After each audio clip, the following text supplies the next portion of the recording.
TG Plus Sport edizione di Venezia, buonasera. In apertura del nostro notiziario sportivo il calcio, la Serie A, esordio in campionato tra le mura amiche per il Venezia che oggi ospita il Torino, calcio d'inizio alle 18:30.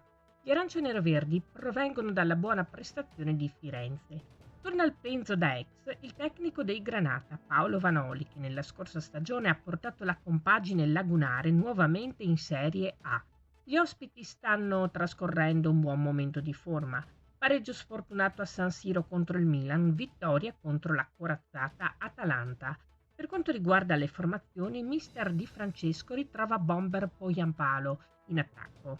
In mediana dovrebbe essere schierato dal primo minuto Nico Lussi Caviglia, mentre in difesa è da capire come verrà schierata la difesa, appunto, come domenica scorsa contro i Viola, se sarà appunto così.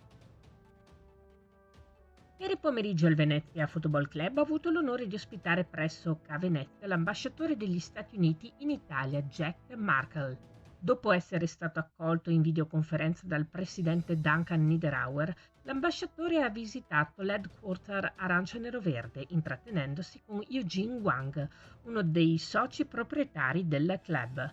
Durante la sua visita presso la sede del Venezia Football Club, Jack Markle ha avuto l'occasione di incontrare anche il centrocampista Gianluca Busio, uno dei talenti emergenti del calcio americano. Al termine dell'incontro, l'ambasciatore degli Stati Uniti in Italia è stato omaggiato con una maglia ufficiale del club. E anche in Serie D si inizia a fare sul serio. Dopo una serie di amichevoli durate tutto il mese di agosto, il 1° settembre il Mestre scenderà in campo per il primo turno della Coppa Italia di categoria. Sul terreno del Baracca gli aranciονeri ospiteranno il Kions, calcio d'inizio alle ore 15. Nell'ultimo test svolto in settimana contro la Primavera del Venezia, l'11 di mister Mario Tacchinardi ha vinto 3-0. Nel frattempo, oggi alle 18 si svolge la presentazione della squadra e del settore giovanile. I tifosi avranno la possibilità di conoscere molti volti nuovi in un Mestre decisamente rivoluzionato nella rosa.